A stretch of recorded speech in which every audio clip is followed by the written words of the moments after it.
Fun Ideas Productions presents the Fun Ideas Podcast. Hi, this is Mark Arnold, and welcome to Fun Ideas Podcast number 5. I'm still transcribing the interview I did with Harvey Siegel that I did in 2014 for my upcoming TTV scrapbook. Just giving you an update on what projects I'm currently working on. This week I got the unfortunate news that Alvin, the story of Ross Bagdasarian Sr., Liberty Records, Format Films, and The Alvin Show, is now going to be pushed back to February or March 2019. This means I won't have any new book published in 2018. That's okay, since I had 3 books published in 2017, but I was kind of hoping that the Chipmunk book would be out by Christmas. Bear Manor has assured me that people can pre-order the book this Christmas, however. In better news, Long Title, Looking for the Good Times Examining the Monkees' Songs One by One, is now available as a Kindle ebook. This means that all 10 of my published books are available in ebook form. So on to our guest. This week I have a very special one. His name is Milton Knight. Milton worked for Cracked Magazine and Marvel's Crazy Magazine and on Harvey Comics and Richie Rich. And he has done many other projects, including his own acclaimed Hugo collection featuring Hugo the feline court jester and also Midnight the rebel skunk. For animation, Milton has worked on such characters as Sonic the Hedgehog, Mighty Mouse, Felix the Cat, and on Ralph Bakshi's Cool World feature film. His style is strongly reminiscent of the old Fleischer Studios design, but Milton really has a unique style all his own and is worth checking out. He is a huge fan of Terrytoons and of Jim Tyer's animation style, plus is a noted animation historian. Here he is, Milton Knight. So here we have Milton Knight. How are you doing today, Milton? Well, I'm managing. I'm doing quite well in this ever-changing world in which we live in.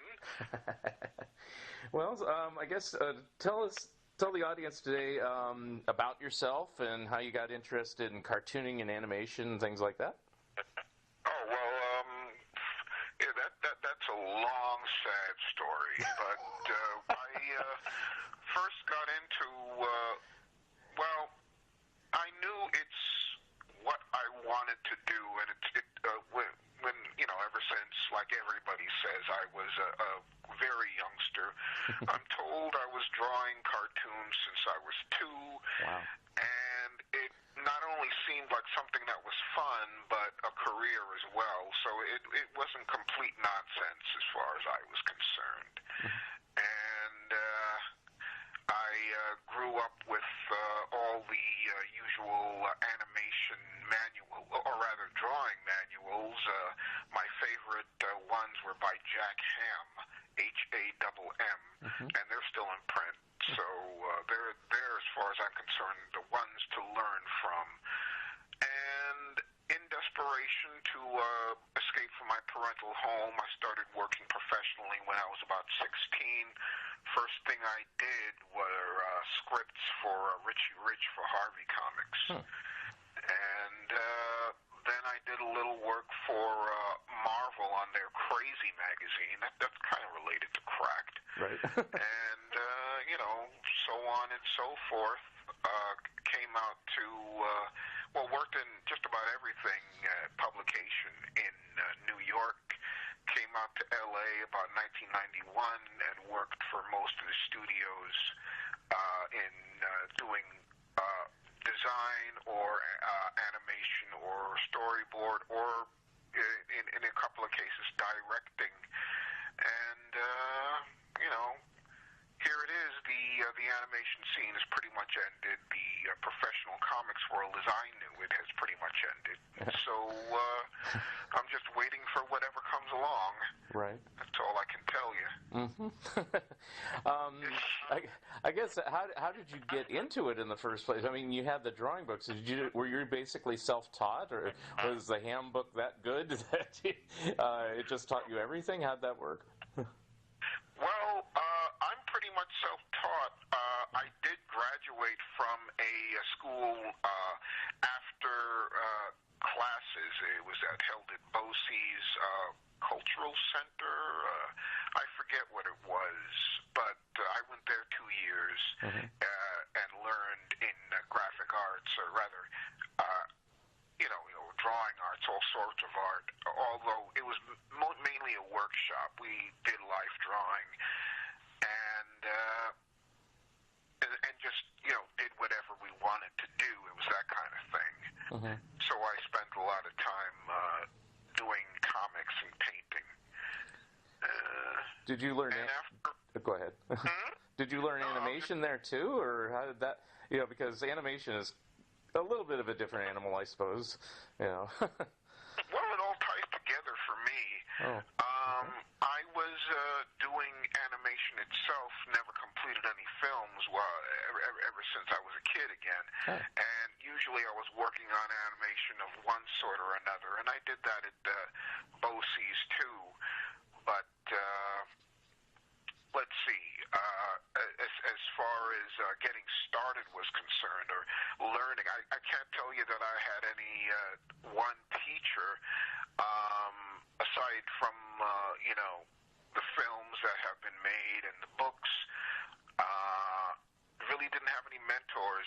When I was growing up in New York, the whole studio scene was pretty much held by, the old guys who were living at that point.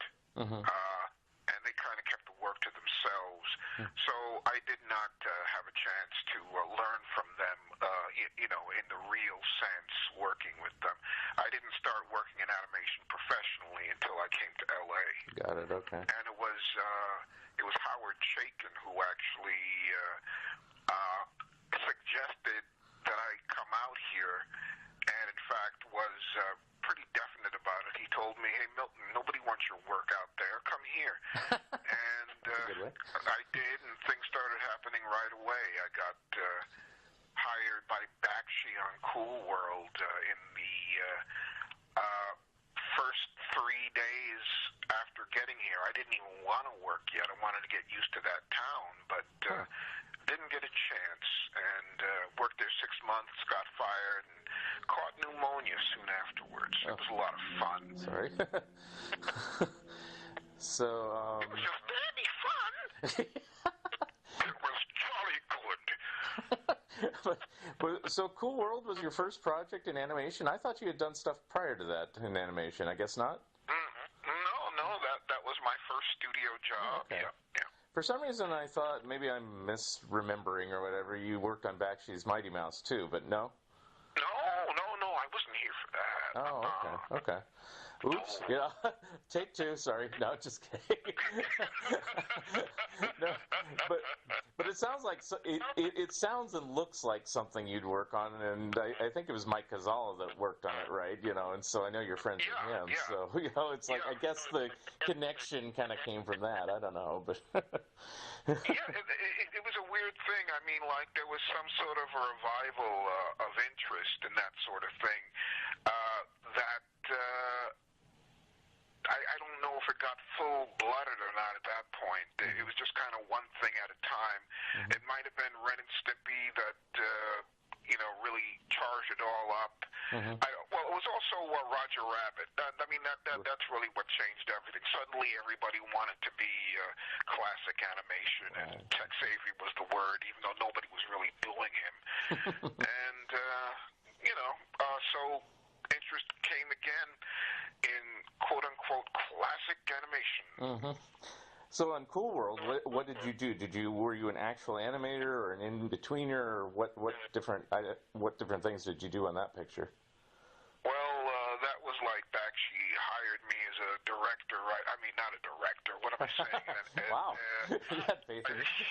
An animator right away, and otherwise I was a designer of characters and some layout, just about anything that was around, just like the olden days. I mean, people weren't nailed into one position or another. Okay. Now, did he know who you were before, or did you have to just basically show the portfolio and start from scratch, getting into animation? No, we had run into each other in New York now and then, and had nebulous talks about a project or of some kind.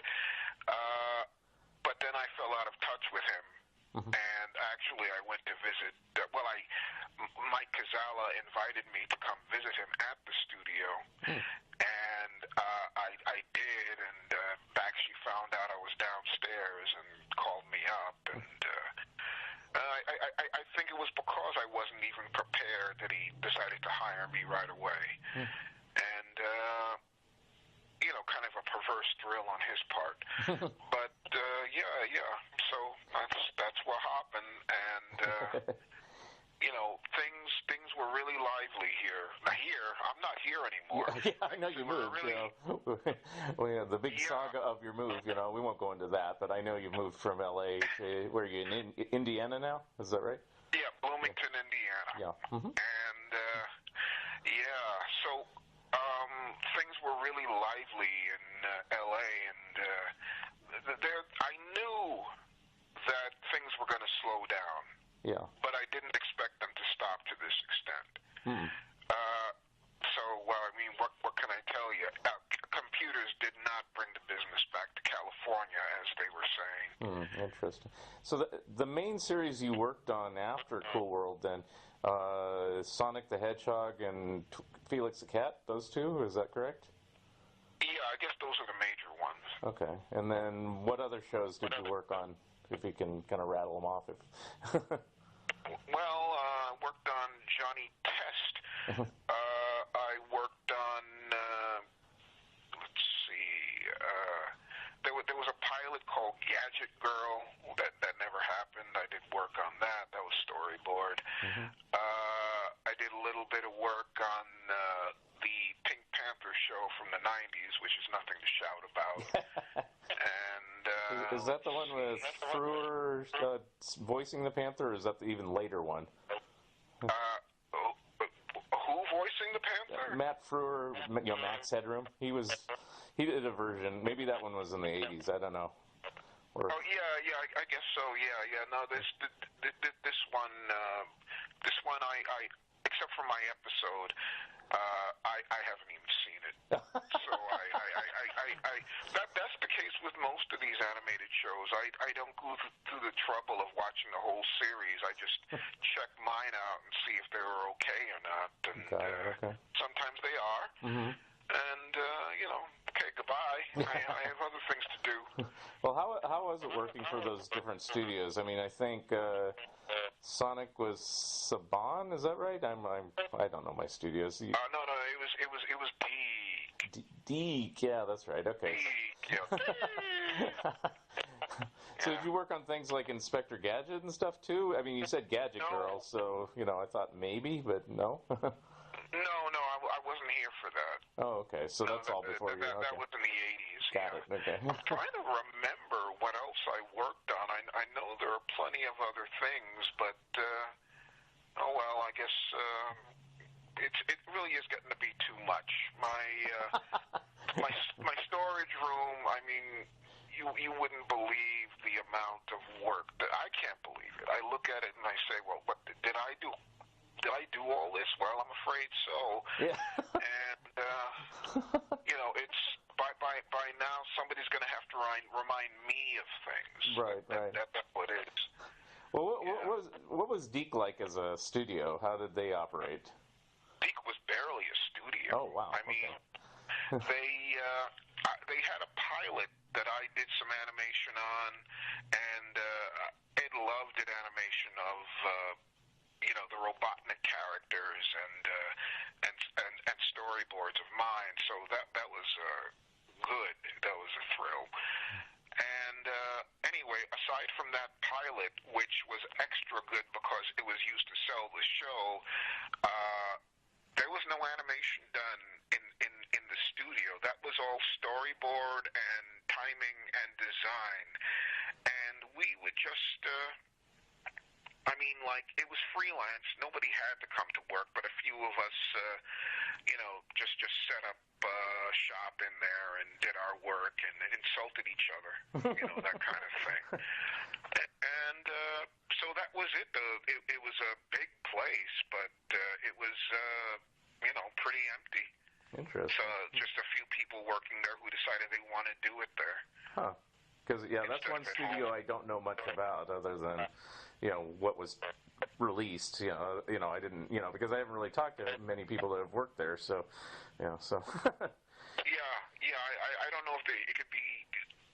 It wasn't termite terrorists or anything like that. Right. I mean, I don't know if there is a deep story to tell because. Well, that's one thing I've discovered. I mean, it's like once you get past like the 1970s, you get into the 1980s, and it's like, the studio is just a name, and it's not this real camaraderie like the earlier studios were. So. Oh no. Yeah, and everything's farmed out to Korea or whatever. It's like, I said everything's farmed out to Korea or something. Yeah, right. Yeah. The closest thing to that in the 80s was, if you were working on a feature. Okay. And at that point, it was necessary to have everything under one roof. But as soon as it became possible, they just kind of canceled that out. Right. So the other show I mentioned, it was officially called The Twisted Tales of Felix the Cat. What studio did that one? That was Film Roman. Oh, okay. And how is that as a studio? I've talked to Phil a couple times before, but I don't know him too well. But yeah, that was fun. It was fun. I mean, it was kind of a brutal schedule because each of we all directed 4 shorts. There were 4 units directing 4 shorts. And directing basically means designing and storyboard and summary writing. So we had a month to do each. There was no going back and changing minds and deciding on improvements. So unfortunately, by the time the show started airing, by the time film started coming back, our job was done already, and so I really had no chance to improve upon what I had done. I sure would have. But it was fun and pretty freewheeling. I don't recall getting any real objections to what I was doing at all. And I mean, my shows became kind of an example. They put the storyboard for Forever Rafter, one of my shorts, in the hall, so that people would get the idea. It was a good time. As good as things. I mean, there's always something to complain about. Right. But no, that was about the most positive experience I've had in the business, and also the studio product that I've been the happiest with. Yeah. I'm actually satisfied with those programs. Now, obviously there still is animation. Did just kind of like the avenues dry up, or what happens, to someone who has an extensive career in animation? Because it seems like, is Disney like a closed shop now? I don't even know how animation is nowadays. So. Well, the story I have is probably different from the story other people might tell you. But at that time, say the later 1970s, everybody, I mean, there were so many studios opening up. I mean, like the Mary Tyler Moore company opened up one.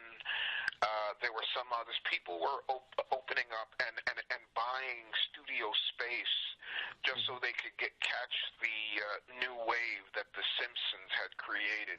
Right. And a lot of times without any product. This is what I couldn't understand. They throw money away in Hollywood. They rent these buildings without anything to do to do in them. And it was that. It was this boom or bust business, and also the computers, started coming in just even for just drawn animation. Yeah. And the studios were buying up this hardware or software or whatever it is, and it would become outdated, obsolete, a few months after they had bought it. So that's why a lot of companies went out of business. was because they had blown their wads on, equipment that was obsolete. Wow. So, I don't know what to tell you. It just, for me, it just stopped coming. The last jobs I had were from people who couldn't make up their minds because they had no experience, and soon it was becoming clear that that's the kind of people they wanted. Right. So maybe not for me. I mean, maybe not for anybody else for me, but the late 90s is when it all started falling apart. Yeah. And as far as Disney is concerned, they have their few favorite people who they keep on for years, even if they're not doing anything. But for the rest of the people who work in animation over there, it's like a revolving door. They throw you out as soon as the project is finished, and then when they start hiring again, they start running ads for a whole new crowd. The same people generally do not come back. Huh. So it's one of those things they do. I mean, I don't understand anymore. I don't either. I mean, it's like, and so I was just figuring you might have a different insight, but that's kind of what I speculated happens, is that they just kind of toss people around like used Kleenex, It's like... Yeah. Indeed. Exactly. That's too bad. I just thought the one animation job, freelance job that I had for Disney was doing some design, so I actually can say I worked for Disney Television. Whoopee. Yay. Great. Yeah. Whoopee. So, I mean, the outlook probably doesn't look that great for animation, even though Simpsons is still on, and Family Guy, and, Disney owns everything, it seems like, and then there's some DreamWorks type stuff, but, they all kind of just do everything extraordinarily freelance and maybe a one-time only gig at these times. Yeah, I mean, a lot of people, my story is not I don't know, maybe it is the average story, but there are always those who, like the creators, who manage to get in and last. Yeah. I mean, nowadays, as far as television is concerned, or even movies, it's all about who comes up with the big idea. Right. Who's a showrunner. And frankly, I never wanted my own show. Right. I didn't see animation as, my career. I saw it as a way to fund my career, which is basically doing the stuff I regard as being worth doing, which is more or less what I'm doing now. Mm-hmm. I've seen people, I've seen producers, artists who became producers because of creating shows, and they spend more time managing people than cartoons, like juggling papers and working in the machine. It becomes less. Yeah. The thing is, with animation now, you can't count on different departments improving a product as it goes along. Right. It diminishes. Yeah. The quality diminishes, and I don't want that to happen with me. I don't want to create a show that is nothing but talk. Yeah. With what they generally are. Well, your story is not alone. I mean, when I was doing my DePatie Freeling book, a lot of people that worked there on the latter days are still in the industry, and they were just saying, yeah, it's like very difficult now to sustain, a career in it, and it's like, so, but... That's why, I was just saying, that's one reason it was so easy to leave L.A. for me. It was just like, okay, what am I here for? Yeah. Makes no sense. Doesn't make, nowadays, and this is a good thing, you can live anywhere. Right. You don't have to be in L.A. or New York to get work. You do it from your home, and you keep the originals. Yeah. So, in that way, things are better. I mean, there are opportunities, small, comparatively small-time opportunities, but they're there. Mm-hmm. So you just keep on. So going back to something you said, you didn't want to start. So you never wanted to do like a Hugo and Midnight show, huh? Oh, definitely not. No, they'd ruin it. They don't want anything good. I mean, you get this thing and you say, do you really want this? I mean, that I don't ask them that, but I say is because they want crap. Yeah. And you know, I just could never get used to that, get my brain around it. But it's just the way things work. Yeah. It is the system. Yeah. I remember when the whole primetime animated half hour, you know, after the Simpsons came in, and they were like trying everything. I mean, like I never read the comic Fish Police, but I did know there was one, and you know, I think it was Hanna-Barbera who came out with this show. Nothing like the comic, and all the characters looked like they were ripped from Roger Rabbit. They had some Jessica Rabbit knockoff and this and that, and it's like they really can't handle anything that isn't what they haven't handled already. Yeah. They don't want to. That's one thing I don't. Go ahead. I say that's one thing I don't understand. You know, it's like they'll do something like, this is a new example. You know, since I'm a big Harvey fan, you know, they have that show called Harvey Street Kids, where they take Little Dot, Little Lotta, and Little Audrey, but they change them so much. It's like, why bother calling it Harvey or Little Dot at all? You know, just call it something brand new. You know, I don't get that. I am not familiar with this. What did they do with Dot? They made her African American, first of all. They made her so she's not really obsessed with dots. She just has a polka dotted top, and you know, they don't have any of the uncles and aunts or anything like that. And the three of them. Is she a sassy kid? Yeah, they all. I haven't really watched all the episodes, but yeah, they kind of have that kid attitude that they do nowadays. You know. So they all become kind of faceless, one-dimensional characters. You know, they just draw them differently. And for some reason, they gave Audrey a gap tooth. I don't know why. I thought that you know, that's weird. I can't believe this. This is so stupid. It's so dumb. I mean, why pay for these properties? If you want to do it, just make your own. But they figure, oh well, it's pre-sold. Okay, so it's pre-sold. But then you screw it. I mean, like it's so stupid. Like at least when you did your Twisted Tales of Felix the Cat, there was a connection to like the Translux Studio Felix the Cat, and even the old silent ones. You know, there was a connection that you go, oh yeah, that's Felix the Cat. I recognize him. He's doing something. That is true. You know, they modernized him a little bit. I can get that, but when you modernize it to the point where this isn't even recognizable, you know. Why bother, you know? I'm going to have to check this out. Just look it up on the web and see what I see. Yeah, they're on Netflix, so that's where they're at. And what kind of art style is it? It's what's that TV show? You know that show Steve Universe? Flash? Steve Universe? Yeah. It looks kind of like that. You know, it's like Gravity Falls, that kind of current, supposedly popular cartoon style, which I don't really care for. It's been like 25 years.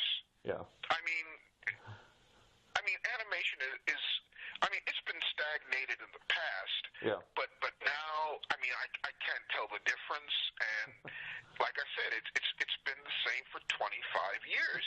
I saw this still from like the new Rocky and Bullwinkle, and it's like, well, how many times can you do this? Yeah. And, you know, I don't understand why they have to change it so much. It's like, you know, like yesterday I was watching a Disney compilation of shorts that actually had, you know, they were new to me. There was a new goofy one, how to set up your home video system or something. And they tried to make it look like one of the old ones from the 40s. And it's like, why can't you do that? That's fine. You know, hey, you know, obviously it's new technology because he's, you know, talking about flat screen TVs and everything. But, you know, it's like, you know, they even went so far as putting like that textured red background on the opening titles and everything like that. And it's like, Well, how hard is that? well, the Disney tradition never really died. They have people there who've always wanted to work for Disney, so it isn't that hard. But when you've got something like Rocky and Bullwinkle, which they really hate, it's not going to happen. They can't translate that humor. Yeah. They've got to make it into something, edgy and this and that and the other thing, because that's what they think of as, a humor for adults. Basically now, humor for adults is humor for adolescents. Right. I mean, you get down to these adult schedule things. I mean, they're for Beavis and Butthead. They're for those types. Yeah, it's all types of people. Burp and fart jokes, basically, is what. Yeah. There's nothing adult about it. I mean, so. There you go. So they take Rocky and Bullwinkle and turn it into that because, that's all they can grok. Well, let's leave animation there for a while. Yeah, let's leave animation out there for a while. Let it starve in the cold. Now, we'll talk about a really ambitious and growing industry, comic books. Okay, tell me a little bit about... No, seriously, I do want to talk about your comic book. How did you get hired by Harvey? You said Harvey was the first company you worked for? Did you? Yeah. I talked to Paul Marangeli and I talked to Angela DeCesare over this, and they're probably your peers in the same... time frame, that basically they kind of just walked in and showed their portfolio and got hired. It was as simple as that. Is that a similar story for you? Yes. Okay. I mean, comparatively, I hate to keep comparing it to now, but for me, it's like you just call, Harvey Comics, and, you just say, can I speak to so-and-so? And there you were. Oh. I mean, sometimes it would even be so-and-so answering the phone. Yeah.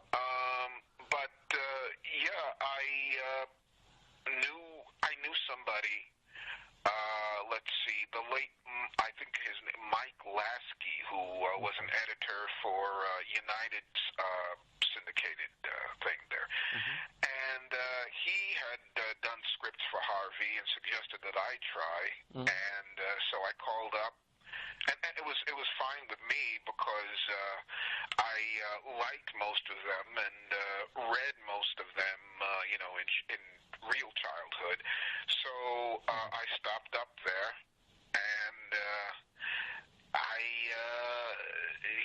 he told me the lousy rates and said what you do is you write a synopsis, and I got to tell you, I wanted to work on Little Lotta so bad, but they weren't doing Little Lotta material at that point. Everything was Richie Rich, and I said, well, all right. But as a matter of fact, I said that. I told him that, and in the office, I said, and he said, why? And I said, I think Lott is a stronger character. And a couple of people in the office, including Ernie Colon, said, nice knowing you, Milt. And so he said, Sid Jacobson said, when you come in with a synopsis, and if it's accepted, we will get you to do this thing for 5 pages for $8 a page.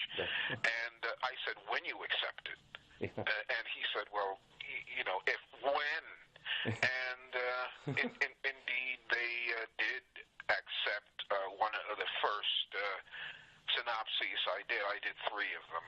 3, and they were written in storyboard form.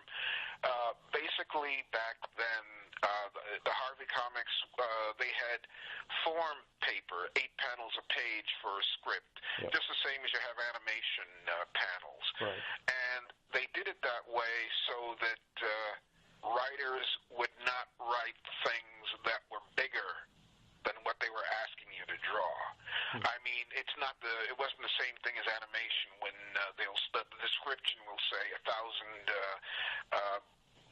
buffalo like climbing over the cliff, dropping down, this and that, the other thing, impossible stuff. No, you have to be able to draw it yourself. And where was I going with that? Well, you're just saying that they used the storyboard paper as opposed to just a standard script, and to keep it like not wordy like an EC comic, let's say. Yes, right, exactly. Yeah, I understand the EC comics. They had balloons on the pages themselves, and the artists had to draw around them. You ever hear that? Yeah, I've heard that at least on the Feldstein stuff. I don't know about the Kurtzman stuff. I think Kurtzman did his own layout, so you had to follow the layout very closely. In fact, Russ Heath, when he did Plastic Sam for Mad Comic Books, he just basically traced over Kurtzman's layout, so it looks like a Kurtzman thing, but Heath did it, so. Wow. But there was a few rebels out there, like I think it was Krigstein that would cut things up and do things differently, which really kind of annoyed the editors, but that's what he would do, so. Yeah. Wow. But what, was he so good at meeting deadlines that, or did they actually realize that? Yeah, I mean, they respected these artists, and kind of probably gave them my opinion about it. I'm not an expert on Krigstein, but, it was like, don't do that again, that type of little scolding, but, hey, you turned it in, and we like your work. So, yeah. Right. Hey, that's something else that's missing now. I mean, to work on anything, you have to be a team player. Right. You can't criticize anything. Well, okay, I'm okay with that, but it's like the forced jollity, the enforced jollity. Hey, that was a good job. Hey, did you see the programs come back? Hey, and that would be tough for me too, to be all, unless I really did like it. It's like, sometimes I go, wow, this is crap. It's like, yeah.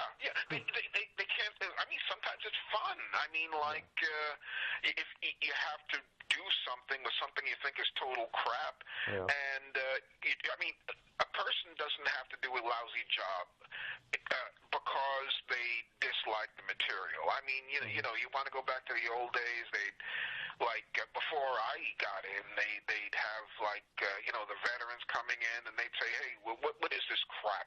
And then they go and do it. That's all. Yeah. But no, there's not that. They all take themselves much too seriously. I think Harvey, Howard Post was that way. He just thought it was the worst garbage, but he did it. For a long time. I didn't know he felt that way because he was a very good friend of mine. Did you actually hear that? I've heard it from a couple different a couple different people. I never interviewed Howie myself, but people who did interviews for me and other people who knew him, he just was kind of like very dismissive of Harvey, but it was consistent work, it paid the bills, and it was something else to do, so he did it. Right.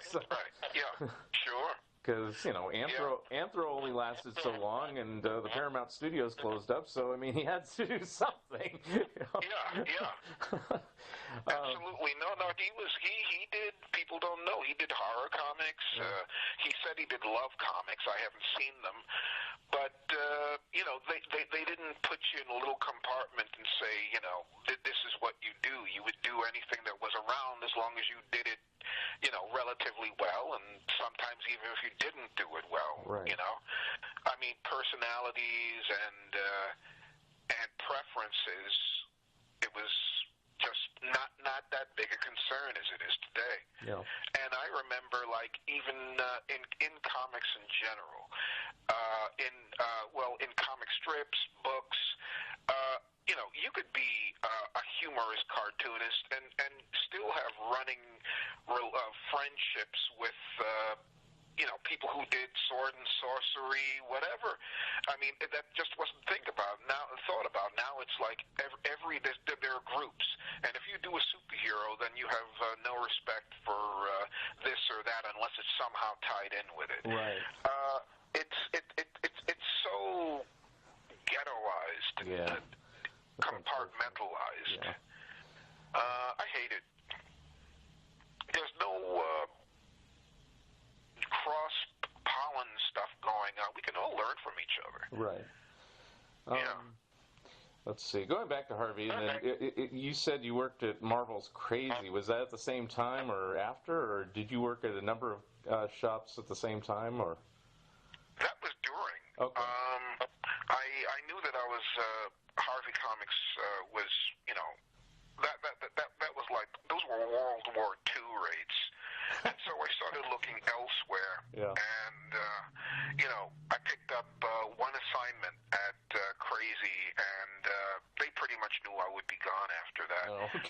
more story for them after that, and that was pretty much it. I know Ernie Colon and Lenny Herman did a few TV parodies or movie parodies over at Crazy and stuff like that. So they all kind of moonlighted a little bit, you know. So I knew that Howard Bender did a Richie Rich parody for them. I didn't know about Jacobson and Colon, though. Yeah. The one that sticks. Oh, I know which ones they did. They did a Welcome Back, Kotter one, and they did a King Kong one. Wow. That might have been before you were there. It was like 75, 76 or something like that. Somewhere around. Yeah, I did my stuff for them about 1978, I think. But they did a few things, and then I don't know if Harvey reeled him back in, or Ernie was always, you know, leaving and coming back to Harvey. You know, it's like I hate these rates. You know, he was not as bad as Howard. He was like in the middle ground. He liked Harvey, and then he didn't like Harvey, and then he liked it, and then going to the extreme, the opposite way. You know, doing my interviews with the family and everyone, is like Warren Kremer never really had a bad thing to say about Harvey, except when Alfred Harvey started claiming he created Richie Rich and everything all by himself, you know, and it's like then that created major friction. I'm kind of surprised. Is it Steve Maffei who created the character, or what? Well, you know, okay, it's like I'm going to get slapped for saying this, but, you know, I will still say my opinion is that it was probably a combination of people, but I mean, there is... but there is evidence to say that Alfred Harvey had a hand in it. There's evidence to say that Warren Kremer had the majority hand in it, and, you know, anybody else. You know, I always believe what Sid Cauchy said. He said, you know, like the most impartial thing is like, at Harvey, we had these regular meetings and say, oh, what type of characters are you coming up with? What should we create? And this is back in late 50s, or actually even earlier. You know, it's like, you know, and it's, you know, so I kind of, in my Harvey Comics Companion, I didn't make a conclusion. I wanted the reader to draw the conclusion because I've had trouble from both sides, the Kremer family and the Harvey family. It's only my dad, and that's it. You know. Just, right. You know, I've seen that. You know, and it's like, you know, I mean, it's just like everything else. You know, it's like, you know, everybody disses Stan Lee, but you got to give him credit somewhat. Otherwise, if it was just Jack Kirby, you got Captain Victory. If it was just Steve Ditko, you know, it'd be like Mr. A or something that he did, you know, obscurely. It's like you have to have that team to get that lightning in a bottle, you know, and stuff sometimes, you know. So I don't sit there and say Ditko and Kirby were it and Stan Lee is nothing, you know. And it's the same thing with Harvey. You know, I can't sit there and say Alfred Harvey did nothing or Warren Kremer did nothing. You know, it was a combination of all those talents. You know. Right. Yeah. Sure. But sure. No, I get uncomfortable when they say so and so created this. Right. Because you know, hey, when there are like 6 guys in the room, how are you going to prove it? You know. And it's funny, everybody argues about who created Richie Rich, but nobody argues about who created Little Lotta. And it's almost the fact, nobody really knows who created Little Lotta. You know, it's like that. Wow. You know, because, you know, and, you know, I don't officially know either. You know, it's like, it probably was Alfred Harvey with a combination of other people, but nobody wants to take credit for it, you know? Wow. Well, I mean, not Audrey, Lotta was, again, I still think the strongest character in the set. Right. And could actually still be interesting. I mean, I don't know what they're doing with her now on this Street Kids thing. Well, but, she looks the same. She's the least changed just drawing-wise. But character-wise, she doesn't have the super strength or gluttony, you know. So I mean, it's like it's just a generic fat kid, you know. It's like, you know. That is weird. I mean, that is genuinely weird because you think the whole wave of empowered characters. They want a strong girl. Yeah. So I don't get this at all.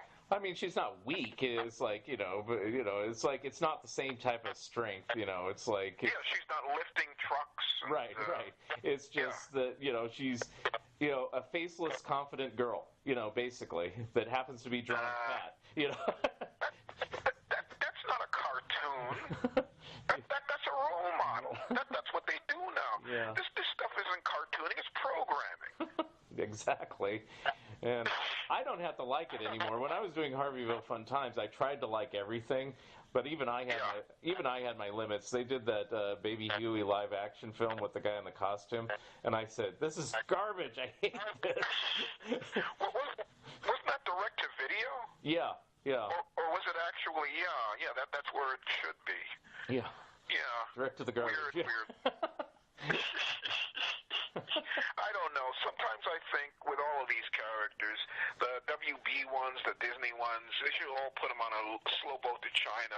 Right. I mean, they can't do it right in the first place. And besides, they're of their time. Right. Yeah. For me, I just like to watch the old ones. I mean, if I happen to see a new, like they have those newer Mickey and Donald cartoons where they kind of look sort of like stick figures.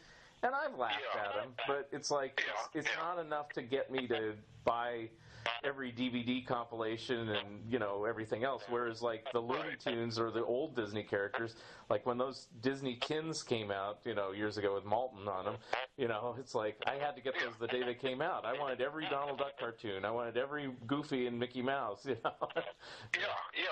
right.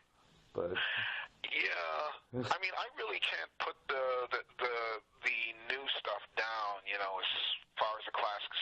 I mean, the new versions are, because I really don't pay much attention to them. Yeah. They just, like you said, they just don't pull me in enough so that I want to seek it out. Yeah. And actually, for me, to be honest, it's the same thing with The Simpsons. I was never addicted to it. I mean, when I've seen it, I can see the the good stuff and what's there. They have something good going. Yeah. But it does not seduce me that I'd want to sit down in front of the couch like they do. Yeah. Sorry. For me on The Simpsons, maybe I'm just. Yeah. For me on The Simpsons, my cutoff was season 7. And actually, technically, it's season 6, but the only reason I have season 7 is because McCartney has a voice on it. So.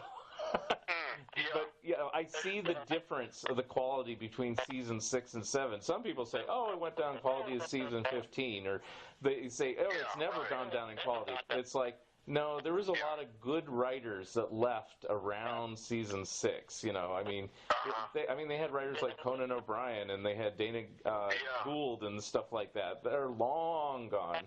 And for me on The Simpsons, did you see the Simpsons movie, the theatrical movie? No. They did this, which, if you ever watch it, this is noticeable. The first half was written by the veteran writers that wrote those first 6 seasons. And the second half was written by the current writers, which, I don't know if those people are still there. But you can actually tell the exact scene where the tone of the film changes, where, like, the first half to 3/4 of the film is excellent and very funny, and then it just drags at the end. And I'm more of a writer than an artist type person. It's like if you have the most well animated cartoons ever and they're written poorly, I'm not interested. I really don't care. Absolutely. It has to be written well. I mean, that's why I like Rocky and Bullwinkle, which is probably the worst animated show ever. Right. But it's so well written, I don't care. Yeah. What would you say the change in tone was from the first part to the second part? Well, if you know how What made it? Conan and Dana Gould, I use them as an example. Their type of comedy, which is like very referential to old things, and if you don't get it, tough, research it, or you just don't get it, to where it switches to like hit you on the head obvious, the proverbial, like I said, burp and fart jokes, and it's like, right. And well, is what drew people people to The Simpsons in the first place, is that still there, or has it changed that completely? Well, for me, it's not there, but I mean, for some people, they say, "Oh, it's still great." But you know, if all you care about is Homer acting stupid, well, then I guess you got a hit show for 30 years, you know. But to me, it's like I liked when they had cultural references to things. But you have to do that the right way, too. Like, I never warmed to the Family Guy because they do cultural references in that, but they just kind of shoehorn them in just randomly where it didn't make any sense. Whereas if you're doing it like The Simpsons used to do it, it's kind of, you know, not obvious, and then you realize, wow, they're doing a parody of The Shining, or they're doing a parody of this. You know, it's not like hit you on the head. Oh, we're going to do a parody of the Beatles right now. Here we go. You know. Well, let me guess here. I am guessing that when they did it in the good days on The Simpsons, you didn't necessarily have to know what they were like caricaturing to get the joke. Right. Yeah. But if you did, it was so much sweeter because then you go, I get the next sub-level, you know, the subtext. Yeah, right. It's weird what they do, where they're assuming that everybody's on the same level of media consciousness, and they're missing that audience. Mm-hmm. So, you know, in that way, they're limiting themselves. Yeah, but I guess nobody can really complain because the show's been on 30 years or whatever almost. That's right. You know, so it's like, hey, if it's making money for them. But for me, my personal opinion, it dropped off about season 6, and that was the end of that. And it's like, you know, that's enough seasons. There's 6 seasons of the Flintstones, and hey, you know. Right. It's truly a phenomenon that I mean, nothing before has lasted this long. Not even Popeye. Yeah. Well, I even said that. Yeah, there's more animated footage of The Simpsons than any other character in history. Which is scary. Because Popeye wasn't a half-hour show. So. Right. No, absolutely, you're right. So, where are we going from here? No, go ahead. Yeah. Well, I mean, were there any other comic book questions you had for me? Yeah, I mean, I'll just go back to comics. So you worked at Crazy. Did that help you get the job at Cracked? Or I mean, I've talked to Mort Todd before, and he said he knew you from some New York school or something like that. Well, I mean, like, he didn't know you personally. He knew of you. I'll say that. Yeah. Well, I don't know about any school. He was appearing in some publications. Maybe they were connected to a school of visual arts. I'm not sure, but that would have been the only school where we would have come in contact. Yeah. I remember meeting him because of his Psycho comics. He had that company, you know, Look Mom Comics back, what was it, 1981, 1980, something like that. And, I really dug that stuff.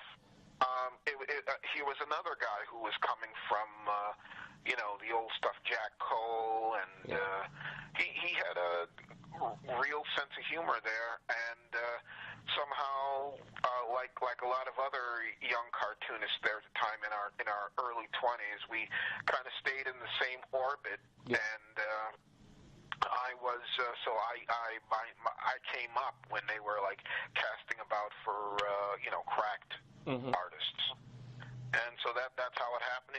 It was serendipitous, really. Yeah, because I think what he said, he knew of you, but didn't know you personally. But you know, he might have met you once or something. But yeah, he kept in mind. You know, it's like when he became the editor. You know, he wanted to get all the talented people he knew of. You know, past and present. So you know, it's like. And that's how he got Ditko in there. He says, hey, I like Steve Ditko. His only regret, which I'm going to be talking to him in a future podcast again, but, you know, his only regret is he didn't approach Kirby at the time. You know, he didn't even think about it, you know. And, but, you know, he can't have everybody, but, you know. No. But that was a great forum because, unlike Mad, you didn't have to believe in the Mad philosophy. Right. The Crack magazine magazine had no, nailed down philosophy. It was just a humor magazine. It was a cartoon magazine, and I was surprised at the range of material that could pop up in there. Now, did you have free reign to do whatever you wanted, or were you sign things, or? Well, I mean, there were a couple of things I did that were written, and there were some things where I submitted a story. It was mostly that. Mm-hmm. So I didn't just drop in with finished pages. But, it was, that's the way it was, submit a script, right. Synopsis, yeah. Did you still work there? I don't know my timeline. I don't have my books in front of me. Did you still work there after Mort left, or? No. Oh, okay. No, I had gone on, he had gone on. After a while, it just kind of sputtered to a halt. Okay, and that's probably about the time you moved to L.A. or whatever? Roughly? Or is that before? I forget what year it was that Mort stopped working for Crack. Mort was roughly there 85 to 90, roughly, Yeah.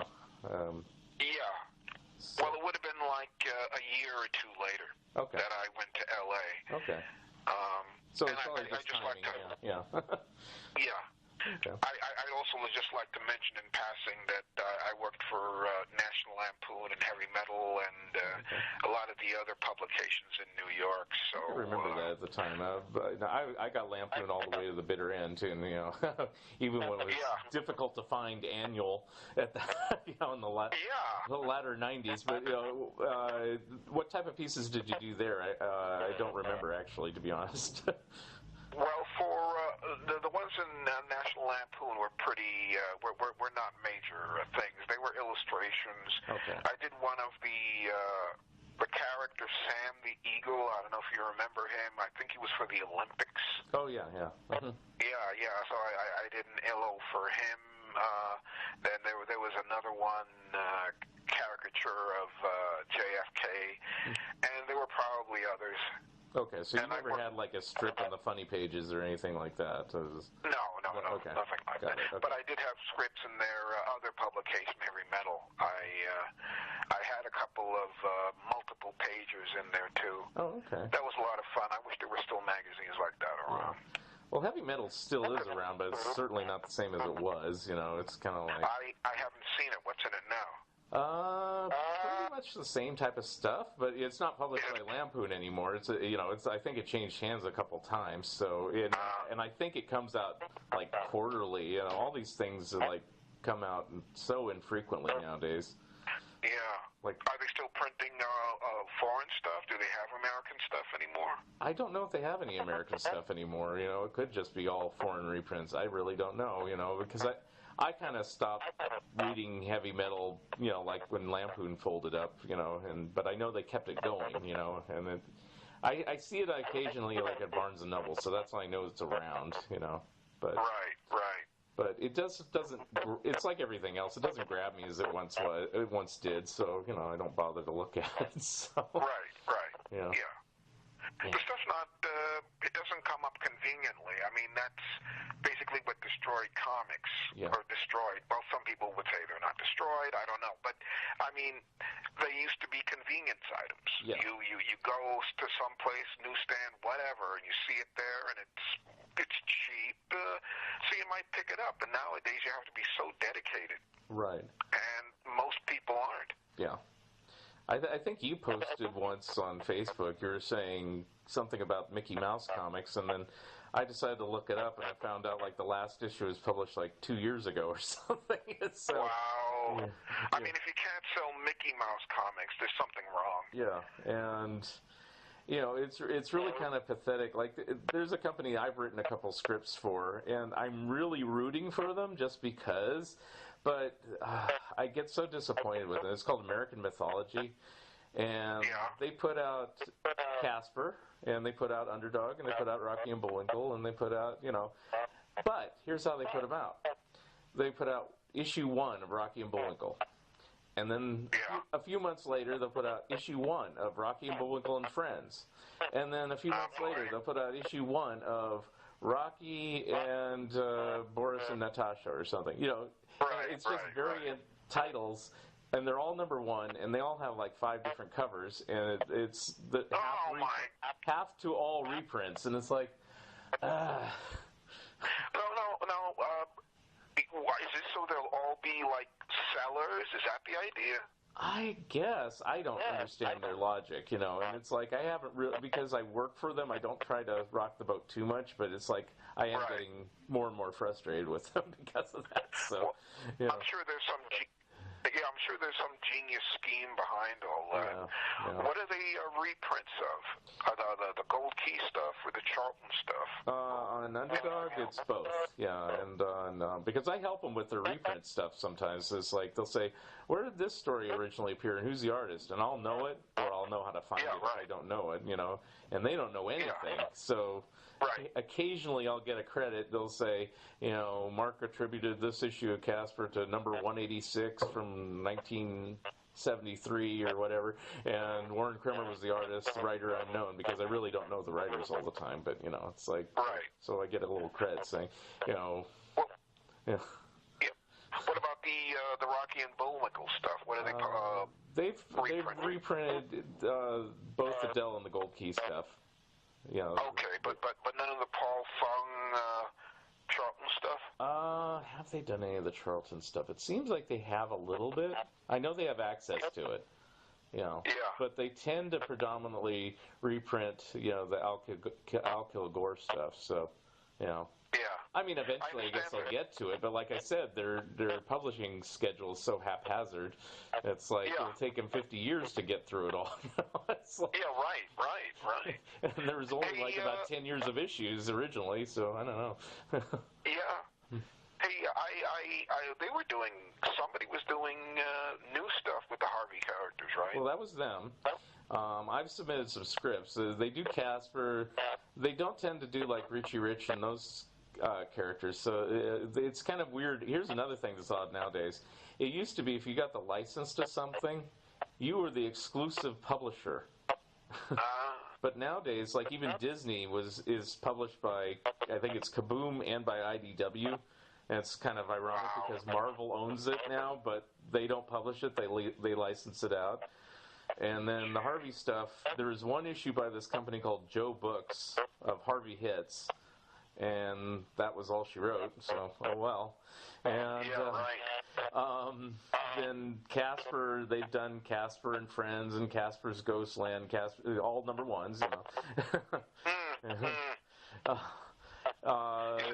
they did this one recently that was just all reprints, and I go, wow, they're so just doing reprints. I mean, at least it's the old Harvey stuff, but still, it's like, And so I'm trying to get a script in there, and it's really difficult because they got their staff writers, and so I've managed to get 2 things published. I got a Three Stooges story and an Aardvark story, and that's it. After submitting probably about 50 proposals or about 10 scripts, it's like, wow.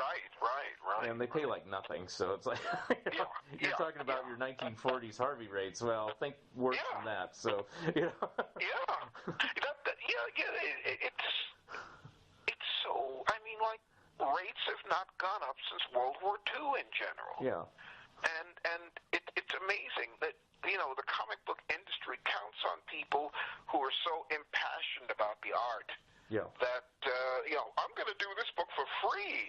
Yeah. And when you depend on that kind of person, you're going to get people without experience, and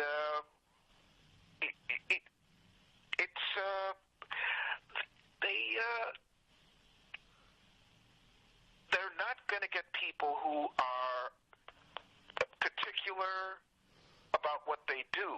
Yeah. Real pros. Right. So, I mean, that's just the way it is. I mean, now I guess that doesn't matter to them anymore. Yeah. Well, that's what happened to, like, National Lampoon. I don't know if you've seen, there's a documentary that's pretty good about the history of National Lampoon. No. It's based on the book that Rick Marowitz did called Drunk, Stoned, something Dead. I forgot all the word. But after Animal House, everybody got lured away. Even the ones that didn't even work on Animal House, everybody got lured away to Hollywood because suddenly, writers were paid writer guild rates. Comic.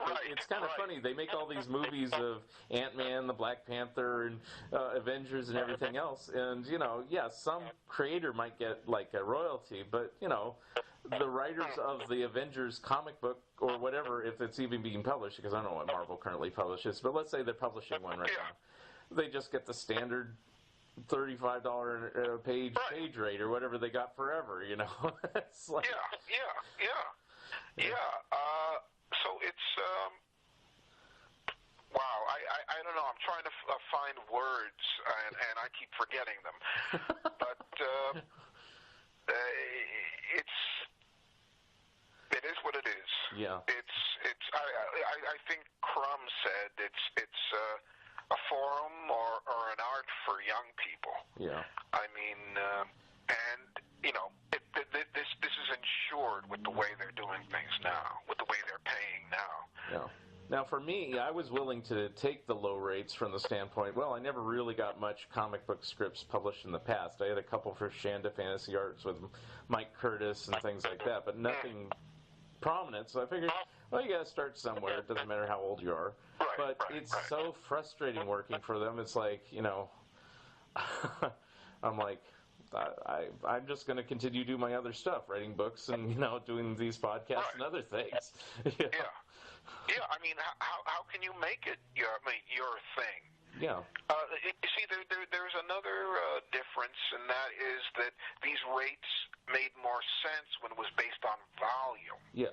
That was the thing. If you could get an eight-page story, then you might get a reasonable amount of money for everything. Yeah. But they're still paying that, even if you get a job.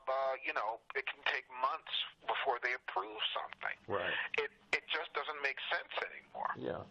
I mean, I think about these writers that used to write. I don't know all the writers, the most prolific writers, but I'm thinking of like popped in my head, like Frank Doyle, who wrote like thousands of Archie stories. It's like that would be like my dream job, just churning out story after story, and I could do it if there was a platform and the ability to do it. But I'm not just going to sit there and just write out a bunch of stuff if nobody wants to look at it, Right. Yeah.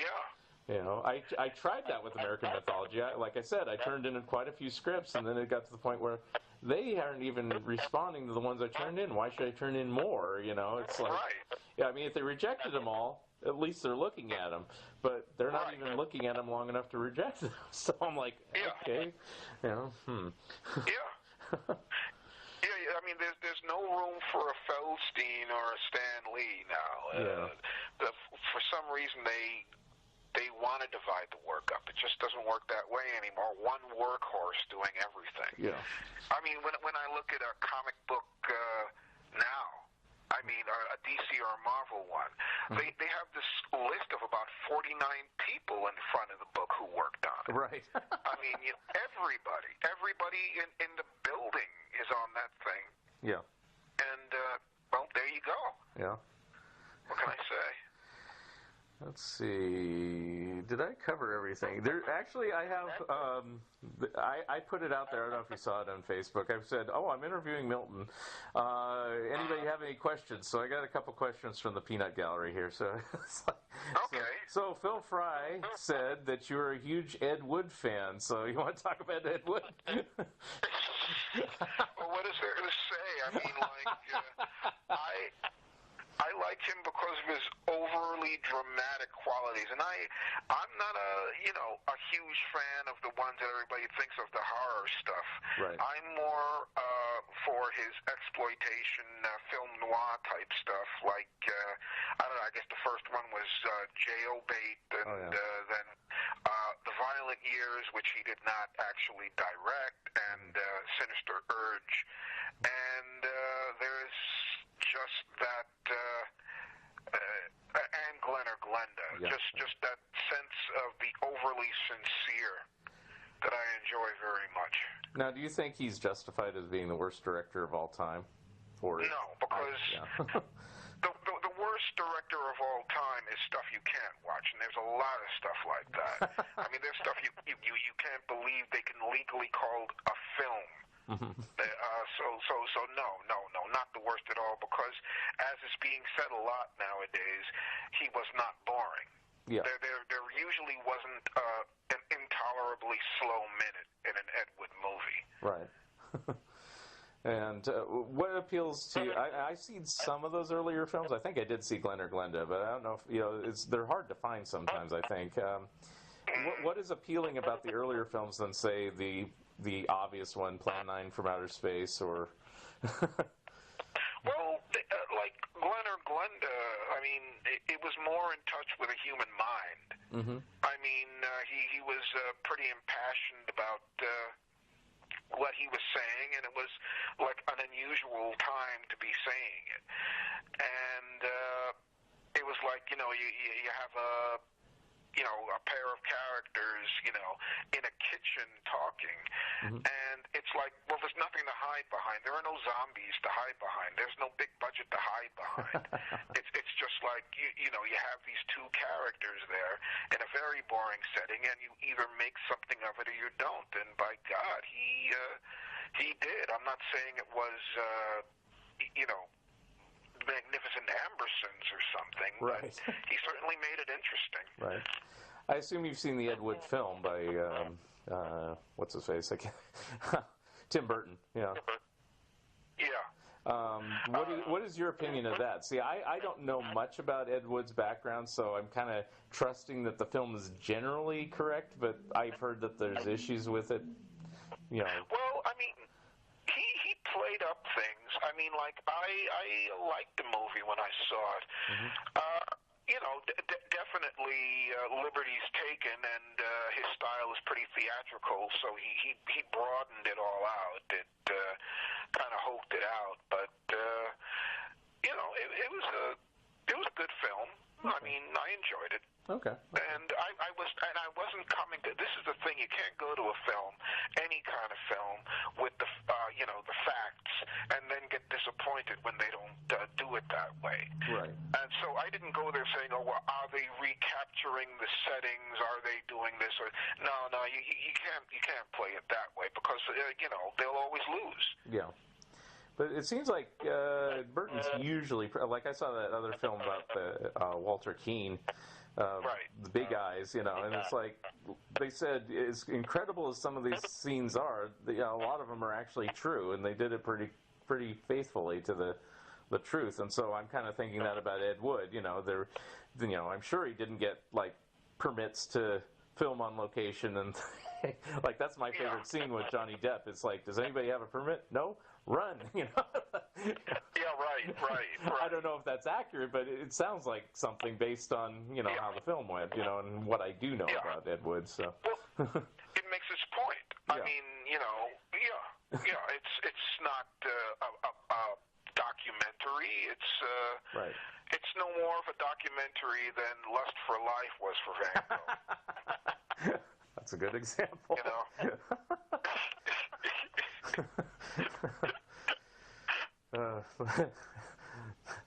For some reason, it just popped in my head the Lon Chaney story with, with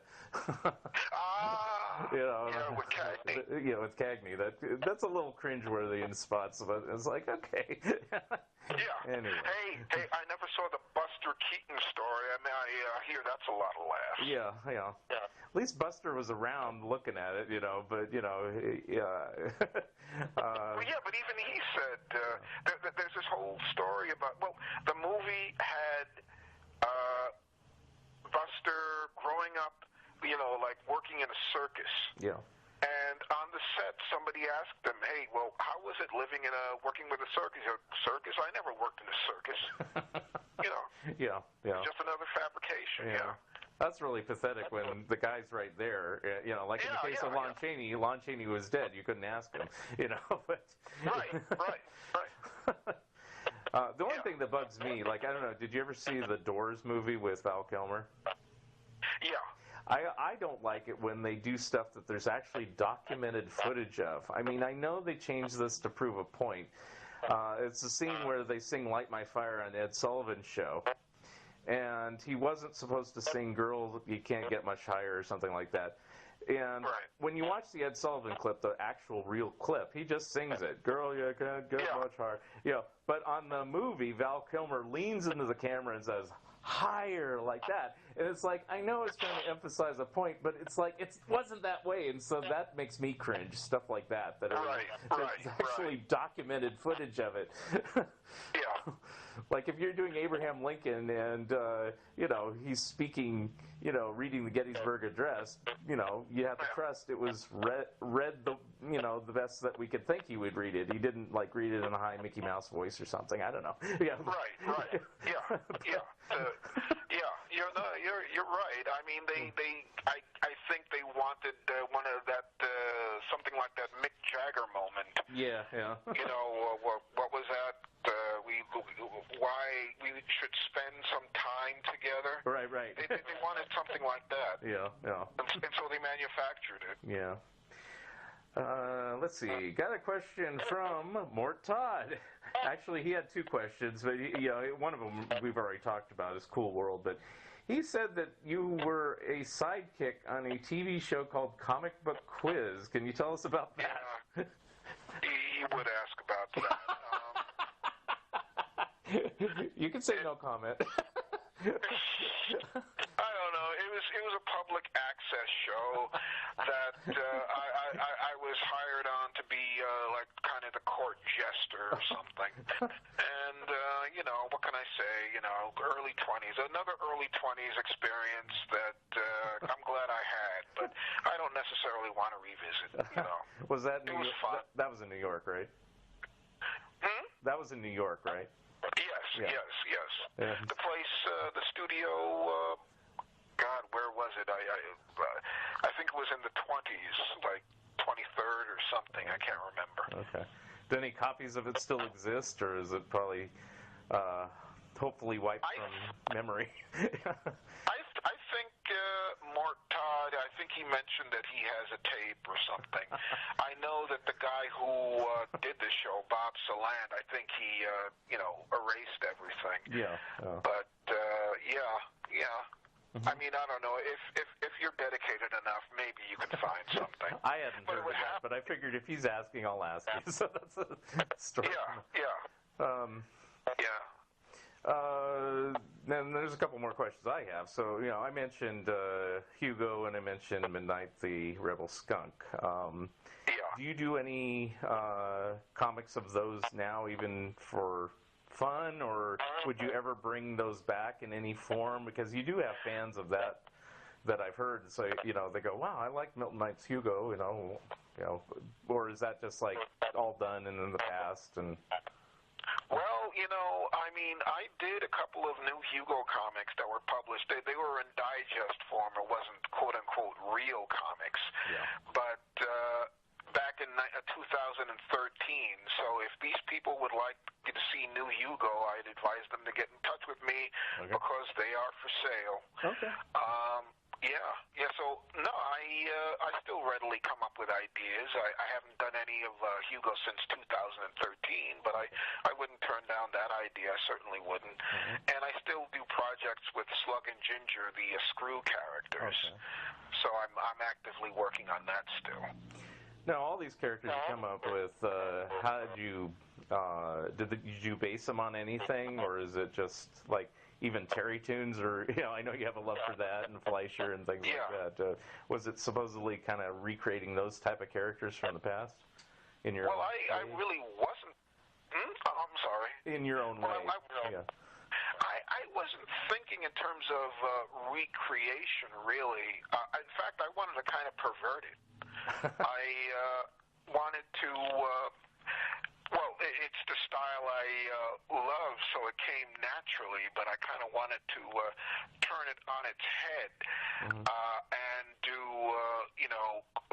quote-unquote adult themes, erotic themes, or make it more low-life or whatever. I mean, it's similar to what Crumb did with his characters. I mean, they were all like powerhouse pepper types, but they were doing all this weird nonsense. And so it was pretty much the same for me. I I mean, if there were any direct imitations, I'd have to say they were more accidental stuff that got imprinted on my subconscious brain.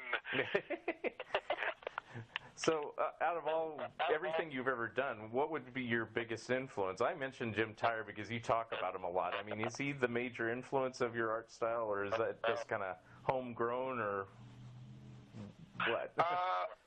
I have to say, when you say homegrown, do you mean homegrown by me, or well, I mean, do you think there's a single influence that would influence your art style, or is it it just kind of came naturally? You didn't try to imitate anything, and you've always drawn this way? Because I've never seen your really, really early kids stuff before, so I don't know if you drew that way. Like, I know some artists that they change their style over the years because they're influenced by somebody, like an R. Crumb or something like that, and then, right. Well, I'll be honest with you. I mean, like, I would try to recapture things, but from very early on, I can't tell you why, but I was against wholesale ripoff. I just didn't want to do it. For one thing, I was afraid someone would catch me, and another thing, it was just something I believe shouldn't be done. Yeah. So, and also, as far as with the animation work is concerned, or animation-based material is concerned, there wasn't much opportunity to study it. Yeah. If Heckle and Jekyll was on, I could just see it Saturday. Yeah. There was no going back and looking, so it was more based on memories, and that's very much different from freeze framing and very consciously studying. It was more me than anything else. Yeah. Well, for me as a fan and an outside observer, it just seems like there's a strong, 1930s cartoon influence. I don't know if that was conscious or unconscious or what. Oh, no. It was very conscious. Okay. Another thing that influenced me, and I'll say influenced more than imitate, were the Fleischer, the Betty Boop, and Popeye cartoons, especially when we got them as home movies. Mm-hmm. Those real 50-foot reels that would cost like $1 each or something, because they would run much slower than the sound versions, the real versions. And so it was like another world, really. It was like you could see all the richness there, and I used to wonder why that wasn't there in stuff that was done more recently in my time. But yeah, it was kind of an otherworldly thing, and where it was kind of unbelievable that people would go through that much trouble. And that was a big inspiration to me. And other things were too, like the New York TV cartoons, the Snuffy Smith and Felix, all that stuff. That was done in New York, and within years later. I mean, they were made just a little while before I was born, sometimes maybe even during those times, and they just seemed so accessible. Yeah. Because they were part of my world. Yeah. And when I first started thinking about animation, that's the kind of thing I was thinking of doing, like going into Manhattan and drawing Batfink or something. Yeah. So Hal Seeger type stuff. Yeah. Yeah. Yeah, very in its own way down to earth material. I don't know. I like Disney material. I even love some of it, but I always felt there were some lies being told there, that the New York studios just didn't do. They were too honest or cynical or just plain commercially unable to do it. Yeah. But yeah, very big difference for me. Yeah. Interesting. Okay. I mean, it was kind of a New York allegiance. Yeah. I mean, I can't say I have that fully because I'm not from New York or even LA, but it's like there is a definite respect for the New York stuff because I did the Total Television book, And even though it has similar look to the Jay Ward stuff, you can tell it has a big city mentality that's very different, you know. Right. And a lot to do with advertising and things like that, but that's all Madison Avenue, which is like the heart of New York, so, you know. And, you know, and those Fleischer cartoons, at least before they went to Miami, you know, very gritty, you know, dirty streets and things like that. No, if you're talking stuff that shaped my mind, I'd have to say just about everything you did. I mean, Stephen stuff you wouldn't be able to trace. Like, I was doing Abbott and Costello comics that were not really influenced by the cartoons. They were more influenced by the television show. But I would begin them with an opening panel or drawing like a Hanna-Barbera title card. And I loved the early Yogi Bears and Huckleberry Hounds and Flintstones. I mean, I could point to just about anything, you know. I mean, Peanuts very much. That kind of shaped my mind into the weird aberration it is today. It's more like a just constant absorbing rather than saying I want to be like so and so. Okay. Very good. We've gone quite a while, so this is really good. I guess any last thoughts, or if you want anything that you want to plug or talk about future projects or anything you're working on? Well, I just want to say that I have a blog which I haven't updated in a while, which is at miltonknight.blogspot. Can I say that again, please? Yes, take two. miltonknight.blogspot.com. There we go. And I haven't updated that in a little while. And I'm on Facebook. You can become a friend there if you want. And I offer deals on commissions and original artwork that I have done. You know, just look up Milton Knight on Facebook and you'll find me. And I had a comic book novelette published earlier this year. It's about the black advocate, C.L.R. James, and that was for PM Press. And I did the back cover of a recent SpongeBob comic. So my work still gets out there, and I just wanted to take note of that. Is that SpongeBob out yet, or is it not out yet? I get SpongeBob regularly. Is it out yet? Oh yeah, it came out back in July, August. Okay, I probably missed it. I have it, but I have a stack of comics I haven't read yet. Whoops. Well, yeah, I mean, it's in the back, so who knows? It may even have a cardboard backing covering it. I don't know. All right, I'll take a look. Okay, that's embarrassing. Well, but I do get SpongeBob regularly. No, that's cool. I like everything Milton Knight does. I can't skip over anything. Okay.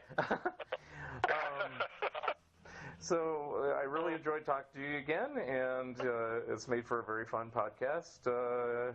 And anything else? Any final words of wisdom to anybody wanting to do follow in your shoes? Just be yourself. Yeah, sounds good. All right. Well, thank you very much. And thank you very much. I will talk to you soon, Milton. Thanks. Okay. Bye. Thank you. Thank you for listening, and thank you again, Milton Knight, for being my special guest. Milton Knight wanted me to remind you that he is on Patreon if you want to support his various projects. Episode number 6 will be coming soon. If you'd like to comment and or be a guest on this podcast, please drop me a line at funideas.mark@gmail.com. I will read your letters on the air next time. This has been the Fun Ideas Podcast. This is Mark Arnold speaking. This episode is copyright 2018 Fun Ideas Productions. Thank you very much, and have a good night.